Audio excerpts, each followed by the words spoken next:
Welcome, brave souls, to Fear's Twist, where reality bends, the unknown lurks, and every corner hides a new nightmare. Don't forget to like, subscribe, and hit the bell, so the next twist finds you before you find it. Let's get started. Chapter 1. The Road to Ravenswood. The Whitmans were a family in need of healing. Sarah and David's marriage was strained after years of financial setbacks and the stress of raising their 6-year-old daughter, Lily, in the bustling chaos of the city. The opportunity to move to Ravenswood, a sleepy village surrounded by dense woods, felt like a gift.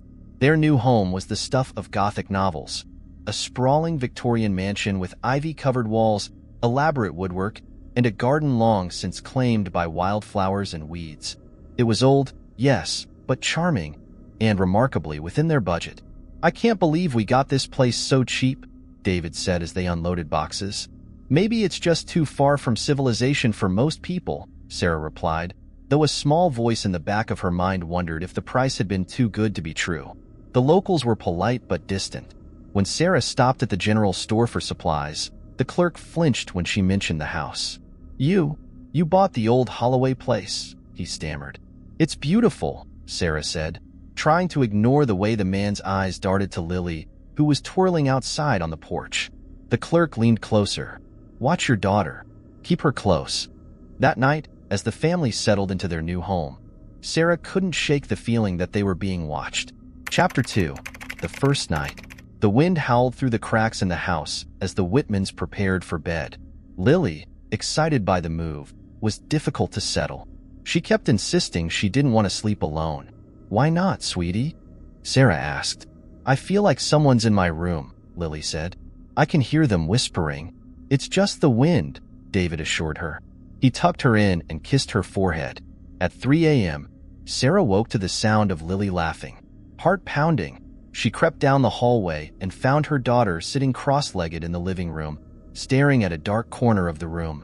"Lily, what are you doing out of bed?" "I'm playing with the girl," Lily said, grinning. Sarah's blood ran cold. "What girl?" Lily pointed to the shadows. "Eliza. She lives here." Chapter 3. The Doll. The next morning, while unpacking, Lily discovered something beneath the floorboards in her room. A doll. It was old and crudely made, with hollow black eyes and a stitched mouth. "Look what Eliza gave me," Lily said, holding the doll up proudly. Sarah took it hesitantly. The doll's fabric was grimy, its features unnervingly lifelike. "Who's Eliza?" "My friend," Lily said, as if it were the most obvious thing in the world. That night, Sarah tried to throw the doll away, but Lily screamed and sobbed until it was returned to her. From then on, Lily was inseparable from it.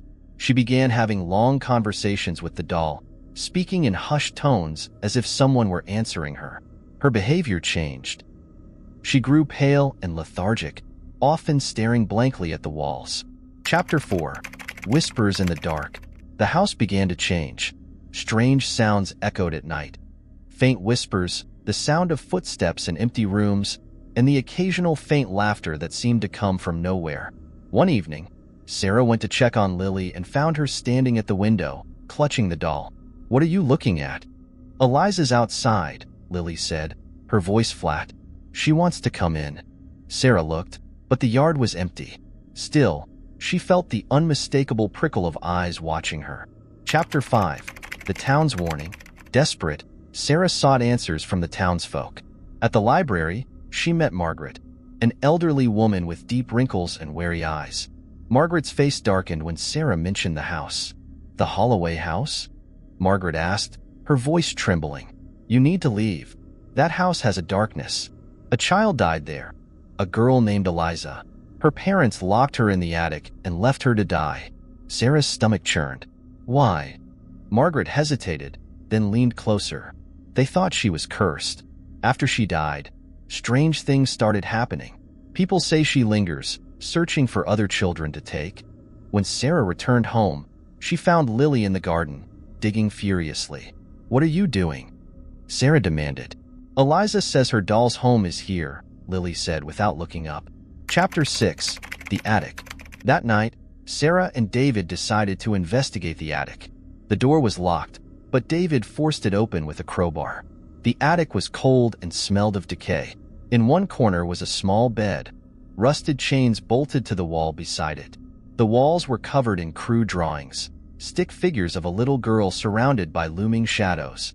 Then Sarah spotted it, a mirror propped against the far wall. Its surface was blackened and cracked. For a moment, Sarah thought she saw movement in the glass, a pale face with hollow eyes staring back at her. Chapter 7. The Descent. Lily's behavior grew worse. She refused to eat, her voice became distant, and she stopped answering to her name. One night, Sarah woke to find Lily standing at the foot of her bed, clutching the doll. Her eyes looked too dark, her smile too wide. "Eliza says you shouldn't have opened the attic," Lily whispered. The next day, David tried to drive them out of town, but the car wouldn't start. The phone stopped working. The house seemed alive, trapping them. Chapter 8. The Ritual. Margaret revealed the key to stopping Eliza, the doll. It was her tether to the mortal world. The doll needed to be returned to her grave and destroyed. Sarah and David dug in the garden and uncovered a small box containing Eliza's bones. Clutched in the skeleton's hands was a second doll, identical to Lily's. As they began the ritual, the house erupted in chaos. The walls shook, and shadows slithered across the floor. Eliza's spirit appeared, her face twisted with rage. "You can't take her," Eliza screamed. The doll in Lily's hands began to writhe as if alive. Sarah recited the incantation Margaret had given her, her voice trembling. With a final word, the doll burst into flames. Eliza let out an inhuman scream, her form dissolving into ash. Chapter 9. The Aftermath. The Whitmans left Ravenswood the next day, but the damage was done. Lily never spoke of Eliza again, but Sarah noticed her staring into mirrors, her lips moving silently. Late at night, Sarah often dreamed of Eliza, her hollow black eyes watching from the shadows. One morning, she found Lily's old doll on the kitchen table, its stitched mouth curving into a faint smile. Epilogue. The house still stands in Ravenswood, its windows dark and its garden overgrown. Locals avoid it, claiming to hear the laughter of a child echoing from inside. And on certain nights, if you pass by the house and look closely, you might see a little girl standing in the window, clutching a doll with hollow black eyes. Don't let the fear end here. Subscribe for more twists in the dark.